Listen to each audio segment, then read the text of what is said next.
11 जानेवारी 2026. दैनिक चालू घडामोडी. MPSC जागरणद्वारे. आजचे महत्त्वाचे प्रश्न. प्रश्न 1. अलीकडेच प्रवासी भारतीय दिवस कधी साजरा करण्यात आला आहे? A. 7 January, B. 9 January, C. 8 January, D. यापैकी नाही. अचूक उत्तर B. 9 जानेवारी. स्पष्टीकरण. प्रवासी भारतीय दिवस, ज्याला अनिवासी भारतीय दिवस असेही म्हटले जाते, हा प्रत्येक वर्षी 9 जानेवारी रोजी साजरा केला जातो. या दिवसाचा उद्देश परदेशात राहणाऱ्या भारतीय समुदायाने भारताच्या विकासात दिलेल्या अमूल्य योगदानाची दखल घेणे आणि त्यांचा सन्मान करणे हा आहे. याला सखोल ऐतिहासिक महत्त्व देखील आहे, कारण 9 जानेवारी 1915 रोजी महात्मा गांधी दक्षिण आफ्रिकेहून भारतात परतले होते, ज्याने पुढे जाऊन भारताच्या स्वातंत्र्य संग्रामाला नवी दिशा आणि नेतृत्व प्रदान केले. जानेवारी 2026 मधील महत्त्वाचे दिवस. 1 जानेवारी जागतिक कुटुंब दिवस. 2 जानेवारी जागतिक अंतर्मुखी दिवस. 3 जानेवारी आंतरराष्ट्रीय मन शरीर कल्याण दिवस. 4 जानेवारी जागतिक ब्रेल दिवस. 5 जानेवारी राष्ट्रीय पक्षी दिवस. 6 जानेवारी राष्ट्रीय सिद्ध दिवस आणि जागतिक युद्ध अनाथ दिवस. 8 जानेवारी पृथ्वी परिवलन दिवस. प्रश्न 2. अलीकडेच कोणत्या भारतीय धावपटूने निवृत्तीची घोषणा केली आहे? A. Braden Nelson, B. Henrik Brown, C. Jinson Johnson, D. यापैकी नाही. अचूक उत्तर C. Jinson Johnson. स्पष्टीकरण. भारताचे प्रसिद्ध मध्यम पल्ल्याचे धावपटू जिन्सन जॉन्सन यांनी स्पर्धात्मक ॲथलेटिक्समधून निवृत्तीची घोषणा केली आहे. केरळच्या 34 वर्षीय या ॲथलीटने आंतरराष्ट्रीय स्तरावर भारताचे प्रतिनिधित्व केले आणि आपल्या उत्कृष्ट कामगिरीच्या माध्यमातून अनेक महत्त्वाच्या उपलब्धी मिळवून राष्ट्रीय ओळख निर्माण केली. प्रश्न 3. अलीकडेच रशिया आणि कोणत्या देशाने फेब्रुवारी 2026 साठी कॅरिबियन समुद्रात संयुक्त नौदल सरावाची घोषणा केली आहे? A. France, B. चीन, C. Japan, D. यापैकी नाही. अचूक उत्तर B. चीन.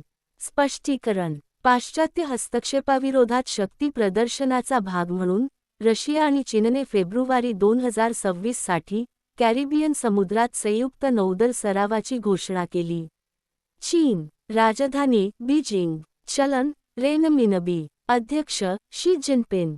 जगात पोलाद उत्पादनात चीन सर्वात मोठा देश आहे. जागतिक तंबाखू विरोधी दिवस मे 31 रोजी साजरा केला जातो. एप्रिल 20 चीनी भाषा दिवस म्हणून साजरा केला जातो. चीन संबंधित चालू घडामोडी. चीनने YJ-20 नावाचे हायपरसॉनिक अँटीशिप मिसाईल विकसित केले. चीनच्या सुपरकंडक्टिंग मॅग्लेव वाहनाने अवघ्या 2 सेकंदात 700 किलोमीटर प्रति तास वेगाचा जागतिक विक्रम केला. झाग डॉमो यांना 2025 चा मोस्ट अचीव्ड चायनीज अवॉर्ड प्राप्त झाला. चीनने तैवानच्या आसपास जस्टिस मिशन 2025 सराव सुरू केला. चीनमध्ये जगातील सर्वात लांब एक्सप्रेसवे बोगद्याचे उद्घाटन करण्यात आले. चीनने जागतिक कृत्रिम बुद्धिमत्ता सहकार्य संघटनेच्या स्थापनेचा प्रस्ताव ठेवला. प्रश्न 4. अलीकडेच कोणत्या राज्यातील नागोरी अश्वगंधाला GI टॅग मिळाला आहे? A. Maharashtra, B. Madhya Pradesh, C. Rajasthan, D. यापैकी नाही. अचूक उत्तर C. राजस्थान. राजस्थान. राजधानी जयपूर. मुख्यमंत्री भजनलाल शर्मा. राज्यपाल हरिभाऊ किसनराव बागडे. येथे लोकसभा 25, राज्यसभा 10 आणि विधानसभा 200 जागा आहेत. राजस्थान संबंधित चालू घडामोडी. राजस्थानने वैद्यकीय शिक्षणासाठी स्वास्थ्य संवाद लॉन्च केला. राजस्थानचे सिलिसेड सरोवर भारताची 96वी रामसर साईट म्हणून घोषित करण्यात आले. संरक्षण मंत्री राजनाथ सिंह यांनी जैसलमेरमध्ये शौर्य वनचे उद्घाटन केले. 5वे खेलो इंडिया युनिव्हर्सिटी गेम्स राजस्थानमध्ये आयोजित केले जातील. वाळवंटी मृदा निर्माण तंत्राचा वापर करून राजस्थानमध्ये पहिल्यांदाच गव्हाची लागवड करण्यात आली. राजस्थानच्या पहिल्या नमो बायोडायव्हर्सिटी पार्कचे उद्घाटन अलवरमध्ये करण्यात आले. सर्वोच्च न्यायालयाने एस्बेस्टोस उत्पादनासाठी राजस्थानची वॅट सवलत रद्द केली. राजस्थान विधानसभेत धर्मांतर विरोधी विधेयक 2025 मंजूर झाले. प्रश्न 5. अलीकडेच कोणाची 2026 साठी ARBचे अध्यक्ष म्हणून नियुक्ती करण्यात आली आहे. AW B शैलेश चंद्र, C अमीन वहदात, DAK बालसुब्रमण्यन. अचूक उत्तर DAK बालसुब्रमण्यन. स्पष्टीकरण. पंतप्रधान नरेंद्र मोदी यांच्या अध्यक्षतेखालील कॅबिनेटच्या नियुक्ती समितीने जानेवारी 2026 मध्ये प्रतिष्ठित शास्त्रज्ञ AK बालसुब्रमण्यन यांची अणुऊर्जा नियामक मंडळ म्हणजेच ARBचे अध्यक्ष म्हणून नियुक्ती केली. भारताचे सर्वोच्च अणुसुरक्षा नियामक म्हणून त्यांची 3 वर्षांच्या कार्यकाळासाठी नियुक्ती करण्यात आली आहे. इतर महत्त्वाच्या नियुक्त्या: न्यायमूर्ती मुहम्मद मुश्ताक यांची सिक्कीम उच्च न्यायालयाचे मुख्य न्यायाधीश म्हणून नियुक्ती करण्यात आली. बेंगळुरू स्थित केंद्रीय रेशीम मंडळात संचालक वित्तपदी PS गिरीशा यांची नियुक्ती करण्यात आली. GI कौन्सिलने हेल्थ इन्शुरन्स इकोसिस्टमसाठी S प्रकाश यांची CEO म्हणून नियुक्ती केली. न्यूयॉर्क शहराचे महापौर म्हणून जोहरान ममदानी यांनी शपथ घेतली. भारतीय हवाई दलाचे vice chief of air staff पद एअर मार्शल नागेश कपूर यांनी स्वीकारले. ह्युंदाई मोटर इंडियाने तरुण गर्ग यांची आपले MD आणि CEO म्हणून नियुक्ती केली. RK अग्रवाल यांना FCIचे प्रमुख बनवण्यात आले. राकेश अग्रवाल यांच्याकडे NIA प्रमुख पदाचा अतिरिक्त कार्यभार सोपवण्यात आला. प्रश्न 6. अलीकडेच ICJS 2.0 रँकिंगमध्ये कोणत्या राज्याच्या पोलिसांनी देशात प्रथम स्थान पटकावले आहे? A Haryana, B Uttarakhand, C Rajasthan, D यापैकी नाही. अचूक उत्तर B उत्तराखंड. स्पष्टीकरण. गृह मंत्रालयांतर्गत असलेल्या राष्ट्रीय गुन्हे नोंदणी विभागाने इंटरऑपरेबल क्रिमिनल जस्टिस सिस्टम 2.0 च्या दुसऱ्या आवृत्तीची रँकिंग जाहीर केली आहे. या रँकिंगमध्ये उत्तराखंड पोलिसांनी 93.46 गुणांसह संपूर्ण देशात प्रथम स्थान मिळवले, जे त्यांच्या उत्कृष्ट डिजिटल पोलिसिंग क्षमता आणि प्रभावी गुन्हे डेटा व्यवस्थापनाचे दर्शन घडवते. हरियाणा पोलीस 93.41 गुणांसह दुसऱ्या स्थानी राहिले, तर आसाम पोलिसांनी 93.16 गुणांसह तिसरे स्थान मिळवले. उत्तराखंड. राजधानी देहराडून. मुख्यमंत्री पुष्कर सिंह धामी. राज्यपाल गुरमीत सिंह. येथे लोकसभा 5, राज्यसभा 3 आणि विधानसभा 70 जागा आहेत. उत्तराखंड संबंधित चालू घडामोडी. 47व्या अखिल भारतीय जनसंपर्क परिषदेचे आयोजन उत्तराखंडमध्ये करण्यात आले. उत्तराखंड सरकारने डिसेंबर 2025 पासून राज्यात प्रवेश करणाऱ्या सर्व वाहनांवर ग्रीन टॅक्स लावण्याची घोषणा केली. उत्तराखंड सरकारने UCC अंतर्गत विवाह नोंदणीचे नियम सोपे केले. मदरसा बोर्ड रद्द करणारे उत्तराखंड हे पहिले राज्य ठरले. उत्तराखंडमध्ये पहिली NVIDIA संचालित AIHPC सुविधा सुरू झाली. उत्तराखंड मंत्रिमंडळाने धार्मिक स्वातंत्र्य दुरुस्ती विधेयक 2025 मंजुरी दिली. प्रश्न 7. अलीकडेच आधार सेवांची माहिती देण्यासाठी कोणता शुभंकर लॉन्च करण्यात आला आहे? A सरस, B प्रयास, C उदय, D यापैकी नाही. अचूक उत्तर C उदय. स्पष्टीकरण. भारतीय विशिष्ट ओळख प्राधिकरणाने सार्वजनिक संवाद अधिक सोपा, मानवी आणि नागरिक केंद्रित बनवण्याच्या दिशेने एक महत्त्वाचे पाऊल उचलत आधार शुभंकर उदयचा शुभारंभ केला आहे. हा शुभंकर नागरिकांसाठी एक संवाद साथी म्हणून कार्य करेल, ज्याचा उद्देश आधारशी संबंधित माहिती आणि सेवा सोप्या, मैत्रीपूर्ण आणि समजण्यायोग्य बनवणे हा आहे. प्रश्न 8. अलीकडेच माधव गाडगीळ यांचे निधन झाले आहे, ते कोण होते? A लेखक, B पत्रकार, C पर्यावरणतज्ज्ञ, D यापैकी नाही. अचूक उत्तर C पर्यावरणतज्ज्ञ. स्पष्टीकरण. प्रसिद्ध पारिस्थितिकी शास्त्रज्ञ आणि आधुनिक भारतीय पारिस्थितिकीचे जनक यांचे वयाच्या 83व्या वर्षी निधन झाले. प्रश्न 9. अलीकडेच भारत सरकारने 2026 अखेरपर्यंत बालविवाहाचा दर किती टक्के कमी करण्याचे लक्ष्य ठेवले आहे? A 15%, B 10%, C 20%, D यापैकी नाही. अचूक उत्तर B 10%. स्पष्टीकरण. बालविवाह मुक्त भारत अभियानाचे लक्ष्य वर्ष 2026 पर्यंत बालविवाहाचा दर 10% पर्यंत कमी करणे आणि 2030 पर्यंत भारताला बालविवाह मुक्त करणे हे आहे. प्रश्न 10. अलीकडेच कोणत्या राज्यात पेपरलेस न्यायालयाची सुरुवात झाली आहे? ए. केरळ, बी. ओडिशा, सी. मध्य प्रदेश, डी. यापैकी नाही. अचूक उत्तर ए. केरळ. स्पष्टीकरण: भारताचे सरन्यायाधीश सूर्यकांत यांनी 6 जानेवारी 2026 रोजी केरळच्या वायनाड जिल्ह्यातील कल्पेट्टा येथे देशातील पहिल्या पूर्णपणे कागदविरहित जिल्हा न्यायालयाचे व्हर्च्युअल उद्घाटन केले. ही ऐतिहासिक उपलब्धी जिल्हा न्यायव्यवस्थेच्या पूर्ण डिजिटल परिवर्तनाचे प्रतीक आहे, जिथे आता खटला दाखल करण्यापासून ते अंतिम निर्णयापर्यंत सर्व न्यायिक कामकाज पूर्णपणे इलेक्ट्रॉनिक माध्यमातून पार पडेल.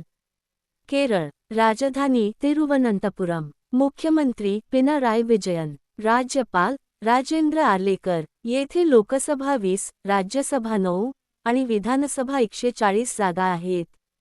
इतर तथ्ये: केरळला नारळाची भूमी म्हटले जाते, परंतु नारळ उत्पादनात कर्नाटक प्रथम क्रमांकावर आहे. येथे अनाईमुडी शोला, मथिकेट्टन शोला, पंबडम शोला, silent valley, Eravikulam Periyar national park आहेत. तसेच येथे थयम सण, त्रिशूर पूरम, ओनम सण साजरा केला जातो. केरळ भारतात रबरचा सर्वात मोठा उत्पादक आहे. केरळ जगात काळी मिरीचा सर्वात मोठा उत्पादक आहे. केरळ संबंधित चालू घडामोडी: केरळच्या सबरीमाला श्री धर्मशास्ता मंदिरात मंडल पूजा आयोजित करण्यात आली. भारताचे पहिले 24 तास 7 दिवस ओपन नेटवर्क न्यायालय केरळच्या कोल्लममध्ये उघडले. केरळने पीएम श्री स्कूल योजनेत सहभागी होण्यासाठी केंद्र सरकारसोबत भागीदारी केली. वन्यजीव अधिनियम 1972 मध्ये दुरुस्ती करणारे केरळ हे पहिले राज्य ठरले. वारसा आणि मसाला आधारित पर्यटनाला प्रोत्साहन देण्यासाठी केरळ राज्य सरकारने स्पाइस रूट उपक्रम सुरू केला. प्रश्न 11. अलीकडेच केंद्र सरकारने कोणत्या राज्यात 235 कोटी रुपयांच्या बंदर प्रकल्पांचा शुभारंभ केला आहे? ए. गुजरात, बी. महाराष्ट्र, सी. तामिळनाडू, डी. यापैकी नाही. अचूक उत्तर सी. तामिळनाडू. स्पष्टीकरण: केंद्रीय बंदरे जहाजबांधणी आणि जलमार्ग मंत्रालयाने तामिळनाडूमध्ये 235 कोटी रुपयांच्या प्रकल्पांचा शुभारंभ केला. चेन्नई येथे आयोजित विकसित भारत, विकसित पोर्ट्स कार्यक्रमात सर्वानंद सोनोवाल यांच्या हस्ते या प्रकल्पांचा शुभारंभ करण्यात आला. तामिळनाडू हे भारताचे सर्वात दक्षिणेकडील राज्य आहे. तामिळनाडू, राजधानी चेन्नई, मुख्यमंत्री एम. के. स्टॅलिन, राज्यपाल आर. एन. रवी. येथे लोकसभा 39, राज्यसभा 18 आणि विधानसभा 234 जागा आहेत. इतर तथ्ये: राज्य प्राणी नीलगिरी तहार. तामिळनाडू दिवस जुलै 18. 1 नोव्हेंबर तामिळनाडू स्थापना दिवस. थिरुवाथिराई महोत्सव. लवंगचा सर्वात मोठा उत्पादक. तसेच येथे मुकुर्थी राष्ट्रीय उद्यान, मुदुमलाई राष्ट्रीय उद्यान, इंदिरा गांधी अनामलाई राष्ट्रीय उद्यान, गिंडी राष्ट्रीय उद्यान आणि मन्नारची खाडी समुद्री राष्ट्रीय उद्यान ही महत्त्वाची नॅशनल पार्क आहेत. तामिळनाडू संबंधित चालू घडामोडी: तामिळनाडूच्या इरोडमध्ये रामानुजन डिजिटल संग्रहालयाचे अधिकृत उद्घाटन करण्यात आले. तामिळनाडू सरकारने कावेरी खोऱ्यात उदमांजर संवर्धन उपक्रमाचे अनावरण केले. आशियाई विकास बँकेने तामिळनाडूतील चेन्नई मेट्रो विस्तारासाठी 240 दशलक्ष अमेरिकन डॉलरच्या कर्जाला मंजुरी दिली. चेन्नई हे रिअल टाइम पूर अंदाज प्रणाली सुरू करणारे पहिले शहर ठरले. तामिळनाडू सरकारने वन्यजीव संरक्षणासाठी 1 कोटी रुपयांचा विशेष अर्थसंकल्प जाहीर केला. भारतीय तटरक्षक दलाने 10व्या राष्ट्रीय स्तरावरील प्रदूषण प्रतिसाद सरावाचे आयोजन चेन्नईत केले. तामिळनाडूतील पालकच्या सामुद्रधुनीतील भारताच्या पहिल्या डुगोंग संवर्धन रिझर्व्हला IUCNची मान्यता मिळाली. तामिळनाडू सरकारने कलईमामणी पुरस्कारांची घोषणा केली. प्रश्न 12. अलीकडेच डोनाल्ड ट्रम्प यांनी किती आंतरराष्ट्रीय संघटनांमधून बाहेर पडण्याचे आदेश दिले आहेत? ए. 54, बी. 66, सी. 42, डी. यापैकी नाही. अचूक उत्तर बी. 66. स्पष्टीकरण: अमेरिकेचे अध्यक्ष डोनाल्ड ट्रम्प यांनी 7 जानेवारी 2026 रोजी एक मोठे पाऊल उचलत एका मेमोरेंडमवर स्वाक्षरी केली आहे, ज्यामुळे अमेरिका त्या 60 पेक्षा जास्त आंतरराष्ट्रीय संघटना आणि संस्थांमधून बाहेर पडेल, ज्या अमेरिकेच्या हितसंबंधांच्या विरोधात काम करतात यामध्ये भारताच्या नेतृत्वाखालील इंटरनॅशनल सोलर अलायन्सचा देखील समावेश आहे. ट्रम्प प्रशासनाने इंटरनॅशनल सोलर अलायन्स आणि इतर 65 संस्थांना अमेरिका विरोधी निरुपयोगी किंवा उधळपट्टी करणाऱ्या आंतरराष्ट्रीय संघटना म्हटले आहे. अमेरिका संबंधित चालू घडामोडी. इस्रोने अमेरिकेच्या एसटी स्पेसमोबाईल कंपनीचे ब्लूबर्ड ब्लॉक 2 कम्युनिकेशन सॅटेलाइट यशस्वीरित्या लॉन्च केले. अमेरिकन सिनेटने जैरेड आयझेंकमन यांना नासा प्रमुख बनवले. अमेरिकन नौसैनिक इरा अयॉक यांचे वयाच्या 105व्या वर्षी निधन झाले. ग्लोबल एआय इंडेक्समध्ये USA अव्वल स्थानी राहिले. अमेरिकेने राष्ट्रीय सुरक्षा धोरण 2025 चे अनावरण केले.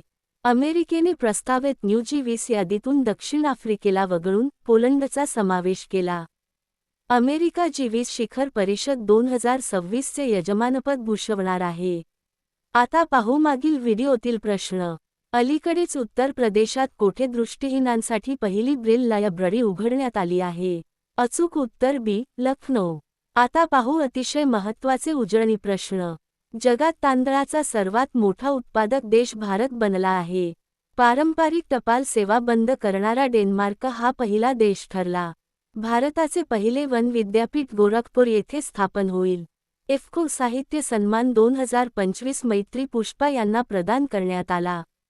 दक्षिण ध्रुवापर्यंत स्कीइंग करणारी सर्वात तरुण भारतीय महिला काम्या कार्तिकेयन ठरली आहे. पश्चिम बंगालमध्ये मुरीगंगा नदीवर गंगासागर सेतूची पायाभरणी करण्यात आली.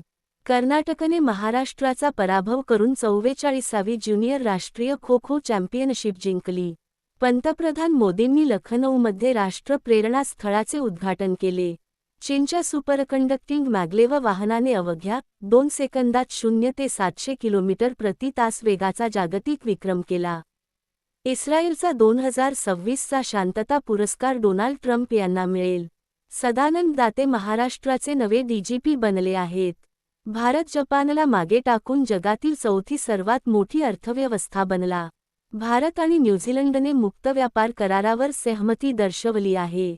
उर्मिला सत्यनारायणन यांना नृत्य कलानिधी पुरस्काराने सन्मानित करण्यात आले. जर्मनीने अधिकृतपणे वर्ष 2026 साठी G7 चे अध्यक्षपद इटलीकडे सोपवले. IT पाटणाने संशोधनाला चालना देण्यासाठी सुपर कॉम्प्युटर लॉन्च केला. गुजरात 33 वर्षांनंतर पुन्हा टायगर स्टेट म्हणून घोषित झाले. पश्चिम बंगालच्या पहिल्या महिला मुख्य सचिव म्हणून नंदिनी चक्रवर्ती यांची नियुक्ती करण्यात आली. कशावती हा गोव्याचा तिसरा जिल्हा बनला आहे. आता तुमच्यासाठी प्रश्न. अलीकडेच भारताची पहिली हायड्रोजनवर चालणारी ट्रेन कोणत्या राज्यात धावणार आहे? A. Odisha, B. Haryana, C. Rajasthan, D. यापैकी नाही. याचे उत्तर कमेंट बॉक्समध्ये नक्की द्या. उद्या पुन्हा भेटू पुढील भागात. धन्यवाद.